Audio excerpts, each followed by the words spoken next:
Hello friends, मेरा नाम है श्रेयम सिंह और मैं आप सबका स्वागत करता हूं हमारे यूट्यूब चैनल पे। जैसा कि जीएस पेपर 1 का सिलेबस हम सब ने डिस्कस किया था, आदर्श सिंह ने पूरा सिलेबस डिस्कस किया था। उस वीडियो का लिंक आपको डिस्क्रिप्शन बॉक्स में भी मिल जाएगा और यहाँ तो आप यहाँ ऊपर से भी देख सकते हो। तो उन्होंने जो सिलेबस डिस्कस किया था, आज हम उसके सोर्सेस पे चर्चा करेंगे। सोर्सेस प्लस मतलब कि जो भी हमने चर्चा की वो पढ़े कहाँ से, प्रेफर्ड बुक लिस्ट हम देखेंगे कि ये बुक लिस्ट क्या होनी चाहिए, हम कहाँ से पढ़े। ऐसा नहीं कि बहुत सारे लोग अवधारणा बना लिए हैं कि यूपीएससी मतलब सब कुछ पढ़ना पड़ता है, जितना कुछ है मतलब जीएस में सब पढ़ना पड़ता है। ऐसी कोई अवधारणा नहीं है, हमें लिमिटेड ही पढ़ना है, लेकिन अकॉर्डिंग टू द सिलेबस पढ़ना है। हम अकॉर्डिंग टू द सिलेबस चलेंगे तो हम कभी कहीं नहीं चुकेंगे, और इसलिए हम लोग सिलेबस पर ज़्यादा जोर दे रहे हैं। आपको लग रहा होगा कि हमारी सारी वीडियो सिलेबस पे ही आ रही हैं, सिलेबस पे ही, हम तो अभी कंसेप्ट आ ही नहीं रहे हैं, लेसन स्टार्ट किए ही नहीं। तो सिलेबस एक बार क्लियर हो जाएगा ना आप लोगों का, तो कंसेप्ट आसानी से समझ में आएंगे। ये चीज़ क्लियर हो जाएगी कि पढ़ना क्या है, तो हम ये क्लियर कर लेते हैं पढ़ना क्या और कैसे पढ़ना है, कहाँ से पढ़ना है, सोर्सेस वो भी हम देखते हैं। ज़्यादा सोर्सेस रखने की जरूरत नहीं है, लिमिटेड सोर्सेस रखने पर परफेक्ट करने हैं उनको। तो चलिए देखते हैं। जहाँ तक हम मेंस की चर्चा करते हैं, क्योंकि मेंस अगर आपका परफेक्ट हो जाता है तो प्रीलिम्स आपका परफेक्ट है। तो मेंस परफेक्ट और प्रीलिम्स परफेक्ट, इसलिए हम सीधा मेंस की चर्चा कर रहे हैं। तो मेंस में पहला पेपर होता है एसे राइटिंग का। जैसे हम सब जानते हैं कि एसे राइटिंग का कोई प्रिस्क्राइब सिलेबस दिया हुआ नहीं है, कोई भी प्रिस्क्राइब सिलेबस नहीं है एसे राइटिंग में। तो उस कंडीशन में क्या करें ऐसे के लिए, ऐसे की प्रैक्टिस कैसे करें? तो जस्ट ऐसे तो किसी भी टॉपिक से पूछा जा सकता है, और जनरली देखा गया है करंट अफेयर्स के टॉपिक से ऐसे पूछे जाते हैं। तो अब करंट अफेयर्स पे अपना कमांड रखिए, एडिटोरियल पढ़िए, एडिटोरियल पे जोर दीजिए। और बुक अगर आप देखें तो प्रैक्टिस के लिए अगर आपको मैं बुक सजेस्ट करूं तो ये रमेश सिंह जी की कंटेम्प्रेरी एसेज, ये वाली किताब रमेश सिंह जी की कंटेम्प्रेरी एसेज करके, ये प्रैक्टिस के लिए अच्छी बुक है। इस बुक की खास बात यह है कि ये लिमिटेड वर्ड्स में आपको ऐसे अच्छा से अच्छा लिखना सिखाती है। अच्छा ऐसे कैसे लिखे इन लिमिटेड वर्ड्स, ये बुक आपको सिखा देगी। तो इसलिए अगर आपको प्रैक्टिस पॉइंट ऑफ व्यू से ये बुक बहुत बढ़िया है, आप इस बुक को रेफर कर सकते हैं। ठीक है, अब सेकेंड टॉपिक हम अपना देखते हैं करंट अफेयर। अभी बहुत लोग को रहता है कि हम करंट अफेयर के लिए क्या करें। बहुत लोग मंथली मैगजीन कहीं कहीं की उठाते हैं, बहुत लोग बहुत चीज़ें पढ़ते हैं। देखिए, करंट अफेयर के लिए सबसे बेसिक नीड्स है न्यूज़पेपर। न्यूज़पेपर में अब ये नहीं कि कोई सा भी उठाए ले लिए, दैनिक भास्कर ले लिए, दैनिक जागरण ले लिए, वो सब नहीं। 2 न्यूज़पेपर हैं। अगर आप हिंदी मीडियम के छात्र हैं तो द हिंदू, और हिंदी मीडियम के छात्र इंग्लिश मीडियम के छात्र हैं तो द हिंदू करके आती है एक न्यूज़पेपर, और हिंदी मीडियम के छात्र हैं तो द जनसत्ता करके आती है। तो इन 2 को देखिए, इंग्लिश वाले हिंदू को देखेंगे और हिंदी वाले जनसत्ता को देखेंगे। अभी देखना क्या है न्यूज़पेपर में, तो न्यूज़पेपर में आपको एडिटोरियल देखना है। एडिटोरियल पेज पे ज़्यादा ध्यान देना है। एडिटोरियल पेज आपको कहाँ मदद करेगा, मैंने बोला अभी, एसेज में मदद करेगा। एसेज लिखने में आपको एडिटोरियल पेज बहुत बढ़िया मदद करेगा, तो आप उस पर ध्यान दीजिए। और सेकेंड थिंग, हिंदू पहला तो ठीक हो गया, न्यूज़पेपर्स पे आप फोकस रखिए। सेकेंड, एक प्रेस इंफॉर्मेशन ब्यूरो, ये भारत सरकार की पीआईबी है। कोई भी न्यूज़ जो यहाँ से आती है उस पर ही भरोसा रखिए। फेटेबल न्यूज़ यहाँ से आती है। ये प्राइवेट न्यूज़ चैनल्स के चक्कर में मत जाइए, आज तक ये प्राइवेट न्यूज़ चैनल के चक्कर से मत जाइए। उनको बस टीआरपी से मतलब रहता है, वो हमारे काम की न्यूज़ आती नहीं है। हमारे काम की न्यूज़ कहाँ आएगी? ये द हिंदू न्यूज़पेपर या फिर जनसत्ता में। और पीआईबी से आप देख लीजिए, इसका अगर आप जो है एक यूट्यूब चैनल है ऑफिशियल, इसको सब्सक्राइब कर सकते हैं, सब्सक्राइब करके रख लीजिए और बहुत अच्छी बात हो जाएगी पीआईबी। और एक मैं अगर रिकमेंडेड करना चाहूँ आपको, मेरी पसंद, तो इनसाइट आईएएस करके एक इंस्टीट्यूट है, उनकी एक मंथली करंट अफेयर की बुक आती है। ये बहुत हेल्पफुल होगी अगर आप परस्यू कर सकते हैं तो, क्योंकि हर किसी के लिए पॉसिबल नहीं यहाँ से लेना, तो कोई ज़्यादा महंगी बुक नहीं होती, 40 रुपये की होती है, मंथली आती है। आप इसे लेकर के देख सकते हैं। वो होल मंथ का करंट अफेयर, की खास बात यह है कि ये हर टॉपिक को as a IAS and exam में, UPSC में कैसे हेल्पफुल होगा ये दिखाया गया है। Why in news, historical background, फिर इन्फ्लुएंस, ये सब कुछ इस बुक इसमें दिखा दिया गया है, इसलिए इसकी खासियत है। तो आप इसको देख सकते हैं। फिर and another thing is you can look after Lok Sabha and the Rajya Sabha debate. हम लोकसभा और राज्यसभा डिबेट्स को भी देख सकते हैं। राज्यसभा टीवी, अब तो ये मर्ज हो गए हैं राज्यसभा टीवी और लोकसभा टीवी, और अच्छी बात है। आप ये यूट्यूब चैनल देख सकते हैं, इनके डिबेट्स को देख सकते हैं, मदद मिलती है, कुछ पॉइंट्स मिल जाते हैं हमारे आंसर्स में लिखने के लिए। जो हम मेंस में आंसर लिखेंगे उसमें लिखने के लिए हमें कुछ पॉइंट्स मिल जाते हैं अच्छे खासे यहाँ से। तो ओवरऑल एक करंट अफेयर्स ये रहे आपके। करंट अफेयर में मेनली बोला पेपर, एक मैगजीन ले लीजिए, मैं इनसाइट IAS की रिकमेंड करता हूँ, आप जिसके लेना चाहे ले सकते हैं। फिर PIB के देख सब्सक्राइब कर लीजिए यूट्यूब चैनल, और लोकसभा और राज्यसभा के डिबेट्स देखिए। These things are enough for your current affair, ठीक है। और ज़्यादा deep one liner current affair मत पढ़िए। UPSC never asks one liner current affair, always look behind the historical backgrounds, the why in news and what can be the significance of that event. Just look after that, don't run after one liners. UPSC doesn't exist. Now in GS paper 1, now we comes to GS paper 1. First we will see modern India history. Modern India history. In modern India history I recommended, जो अगर मेरी पहली पसंद है, आधुनिक भारत। अगर हम इसको लिखना चाहें तो आधुनिक भारत। आधुनिक भारत, आधुनिक भारत का इतिहास में आप क्लास 8 की है, ये शायद क्लास 8 की, ये क्लास 8 की NCERT है, आवर पास्ट 3, ये उठाइए पहली बुक। बेसिक, अगर आप बेसिक लर्नर है, कुछ नहीं जानते हैं, सीधा घुस गए, तो सबसे पहली बुक आपको ये उठानी है, इससे आपको बेसिक नॉलेज मिल जाएगी, ठीक है। उसके बाद आप आ जाइए क्लास 12। क्लास 12 ये भी NCERT है, ये हमारी है बिपिन चंद्र की NCERT। बिपिन चंद्र, आप किसी भी बुक शॉप पे जाके पूछ लेंगे NCERT बिपिन चंद्र आपको मिल जाएगी। ये आपको थोड़ी एडवांस नॉलेज दे देगा, एडवांस नॉलेज दे देगा आपको इसके बारे में। इसी बुक का एडवांस नॉलेज है। लेकिन अगर आप बिगिनर हैं तो मैं रिकमेंडेड करूँगा पहले ये पढ़ें, फिर यहाँ मुश्किल से ये आप निपटा सकते हैं, मुझे लगता है 2 से 3 दिन में निपटा लेंगे अगर कंटिन्यू करेंगे तो। फिर उसके बाद यहाँ आ जाइए, फिर इसको आप जितना समय दे दें दे दीजिए। सो दीज आर, ऐसा कीजिए, आपको फ़ायदा मिलेगा। नेक्स्ट, ये 2 तो आपको हो गई मॉडर्न इंडिया के लिए, और एक और आती है आर्ट एंड कल्चर करके। आर्ट एंड कल्चर हमारे सिलेबस में भी है, art and culture from the medieval to the modern, है ना सिलेबस में।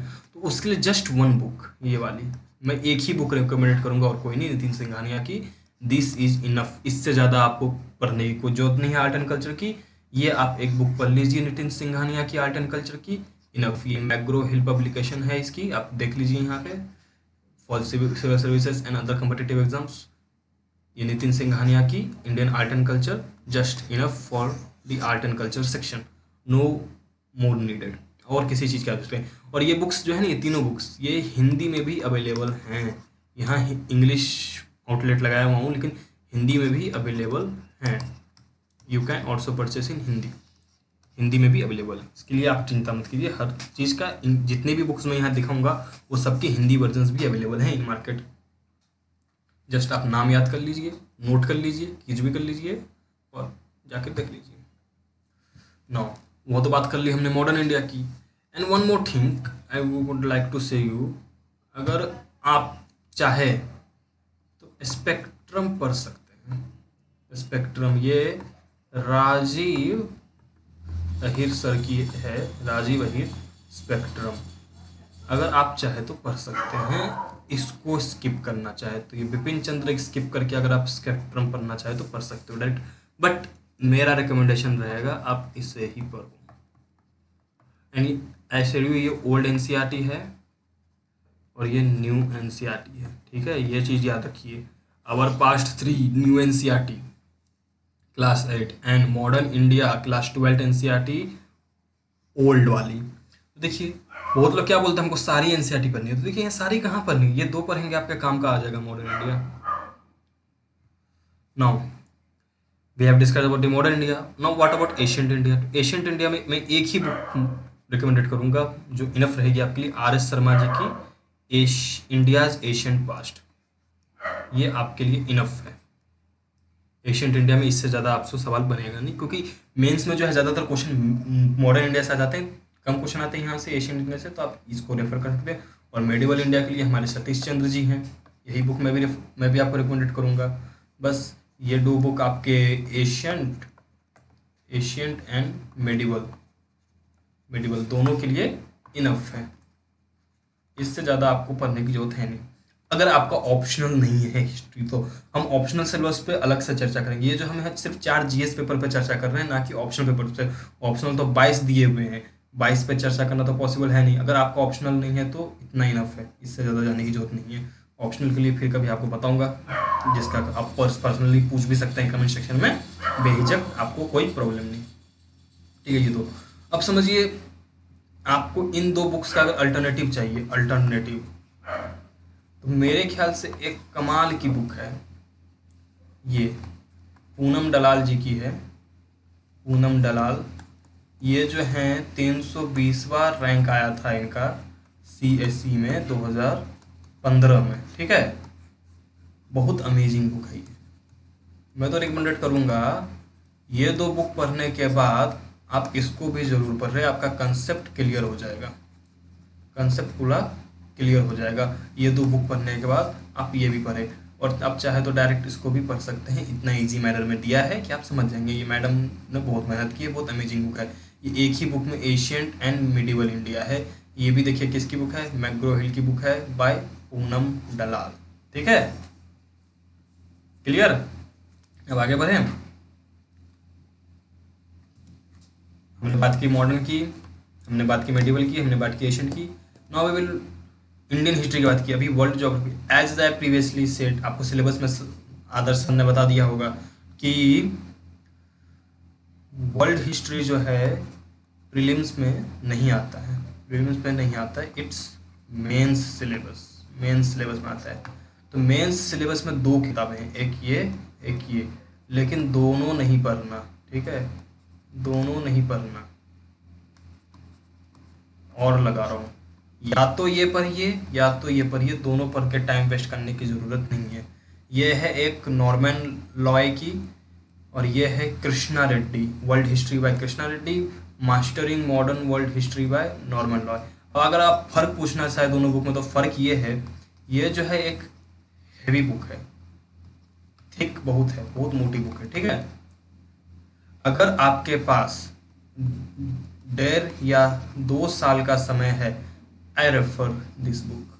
ठीक है, अगर ये 1.5 या 2 साल का समय है तो ये बुक आप पढ़ सकते हैं भेजक। बट अगर आपके पास इतना समय नहीं है, मतलब 1 साल या 8-9 महीने का ही वक्त है, तो आई रेफर दिस बुक, आपके लिए ये बुक बेस्ट रहेगा। दोनों में फ़र्क देखें तो ये कंसेप्चुअल बेस्ड पे दिया हुआ है, और मैं ज़्यादा रिकमेंडेड इस बुक को इसलिए करना चाहूँगा, एक कारण कि इसमें जो है लेसन्स में क्वेश्चन एंड आंसर फॉर्मेट में दिया हुआ है, आंसर फॉर्मेट में दिया हुआ है पूरी हर एक लेसन्स में। तो मैं इसको ज़्यादा रिकमेंडेड करना चाहूँगा, और इसको शॉर्ट टाइम वाले के लिए तो कंपलसरी ही बोलना चाहूँगा कि वो यही ले, वो इसके पीछे ना भागे। अगर किसी को अच्छे से कंसेप्ट क्लियर करना है अपना डेप्थ में, तो वो इसके पीछे जा सकता है, नहीं तो ज़रूरत नहीं है उसके पीछे जाने की, वो इधर अपना देख सकता है एज कंफर्टेबल टू यू। आप दोनों बुक को कंपेरिजन में बता दिया है, आपका पास समय कितना है, क्या है, आप देख लीजिए। My recommendation goes to this, my personal view. Okay, बाकी मैंने दोनों बुक बता दी आपको। Now we will look in society. In society what we will see, हाँ हमारा एक सिलेबस है इंडियन सोसाइटी। तो ये एक बुक है, in social problems in India by Ram Ahuja sir. ठीक है, राम आहूजा सर की बुक है, बहुत अच्छी प्रॉब्लम। एक और बुक है, शायद यहाँ आउटलेट नहीं लगाया मैंने, बट ये देखिए एक और बुक है सोशल, हाँ society, society and social cultures करके सिलेबस है ना हमारा।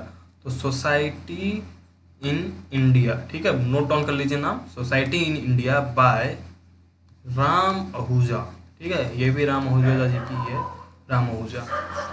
एक ये बुक और दो ये बुक, ये दोनों बुक पढ़ना है। एंड यहाँ एंड लिख रहा हूँ, मतलब ये दोनों ही बुक आपको पढ़ना है। पहले ये पढ़िएगा फिर ये पढ़िएगा। पहले सोसाइटी को जानिए, फिर उस सोसाइटी में जो सोशल प्रॉब्लम्स हैं उनको जानिए, कंसेप्ट क्लियर हो जाएगा आपका। ठीक है, उसके लिए इससे आगे जाने की जरूरत नहीं है। Clear it, we will look after next. Now history की बात कर ली, अब ज्योग्राफी की बात करते हैं। मेनली पेपर 1 में तो हिस्ट्री और ज्योग्राफी है, अब ज्योग्राफी की बात करते हैं। GC Leong certificate for prelims, बस मेंस में इसका कोई काम नहीं आता है, क्योंकि मेंस के दृष्टिकोण से बुक बनी नहीं है। But for prelims you can look after this. Prelims में बहुत सारे क्वेश्चन इससे आ जाते हैं, और बिगिनर्स, खास करके मैं बिगिनर्स को ये देना चाहता हूँ, बिगिनर्स के लिए रिकमेंडेशन देना चाहता हूँ इस बुक की, कि वो जरूर इस बुक को देखें। ठीक है, राम आहूजा सर की आप ये किताब, आपको यहाँ नाम मैं क्लियर लिख देता हूँ, राम आहूजा। कौन सी थी? Society in India. ठीक है, ये बुक आप परचेज कर लीजिएगा। नाउ ज्योग्राफी, तो फॉर बिगनर्स मैंने बोल दिया ये बुक ठीक है। और फॉर मेंस पर्पस ये दो बुक, यहाँ मैं एंड लिखूंगा। ठीक है, मतलब दोनों ही इम्पोर्टेंट है। एंड मतलब बिगनर्स इससे स्टार्ट करेंगे और एडवांस लेवल के लिए दो बुक है।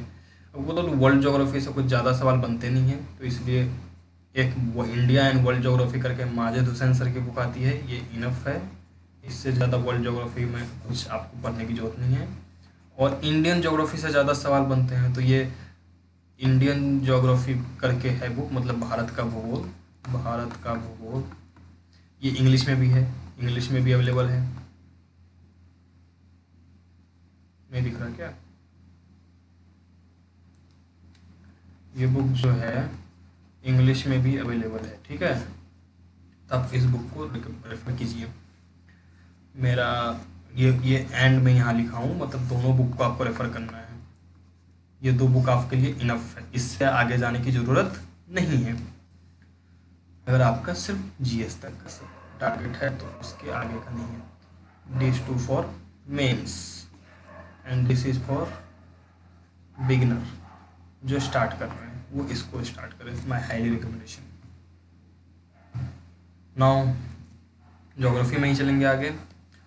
ज्योग्राफी में एक आती है फंडामेंटल ऑफ फिजिकल ज्योग्राफी, ये आपकी क्लास 11th की है text book, text book NCERT है ये। हम एनसीईआरटी पे भी चर्चा करते हैं, कौन सी एनसीईआरटी जरूरी है पढ़ना, तो एक ये एनसीईआरटी जरूरी है पढ़ना इसके लिए आपको। ठीक है, फिर एक फंडामेंटल्स ऑफ ह्यूमन ज्योग्राफी। ठीक है, ये आपको क्लास 12th की है, क्लास 12th की एनसीईआरटी। ठीक है, और एक और आती है, ये है आपको, ये भी आपकी text book of geography in class 11th की है, ये आपको इंडिया पीपल एंड इकोनॉमी। अब बता दूं ये तीनों बुक क्या, ये हो गई आपकी फिजिकल ज्योग्राफी की बुक, फिजिकल ज्योग्राफी। ये हो गई आपकी ह्यूमन ज्योग्राफी, ह्यूमन ज्योग्राफी हो गई आपकी ये। और ये हो गई आपकी इकोनॉमिक ज्योग्राफी, इकोनॉमिक ज्योग्राफी। ठीक है, तो ये तीनों बुक मोस्ट, और सबसे most important I recommend this, you don't skip इसको, डोंट स्किप इसको, स्किप मत करिएगा। ठीक है, ये बुक बहुत ज़रूरी है। और सारी बुक्स फिर वो रिपीट कर रहा हूँ, ये हिंदी में भी अवेलेबल है, आप नाम नोट डाउन कीजिए, आपको हिंदी में भी ये सारी बुक मिल जाएंगी। ठीक है, बस नोट करते जाइएगा। So this is concepts are clear for this, we will move forward. So इस वीडियो में हमने टारगेट किया था जीएस पेपर 1 का ही ना। जीएस पेपर 1 में, जहाँ जीएस पेपर 1 में तो हिस्ट्री एंड ज्योग्राफी है, ज्योग्राफी है, तो हमने हिस्ट्री में मॉडर्न का भी बता दिया आपको, मेडिवल का भी बता दिया, एशियन का भी बता दिया, सोसाइटी भी बता दी, और इसको बता ही दिया। ज्योग्राफी में भी हमने prelims, Indian, physical, human, economic सब क्लियर किया। ठीक है, तो these are the book list. ये बुक लिस्ट जो है ये नहीं कि मैंने बना ली अपने मन से, ये बुक लिस्ट एक्सपर्ट्स कमिटी, ठीक है, एक्सपर्ट्स, बहुत सारे एक्सपर्ट एनालिसिस के बाद इसको तैयार हमने किया है। इन बुक्स को बहुत सारे एक्सपर्ट्स की भी अगर आप देखोगे, खासकर टॉपर्स ने भी यही रिकमेंडेड किया है बहुत सारे। मेरी यही सजेशन है, जितना पढ़ो परफेक्ट पढ़ो। मतलब ये यूपीएससी ये नहीं कि आपको पढ़ते ही रहना है, पढ़ते ही रहना, ज़्यादा पढ़ो, जितना पढ़ो परफेक्ट पढ़ो। ठीक है, इस पर फोकस दीजिए।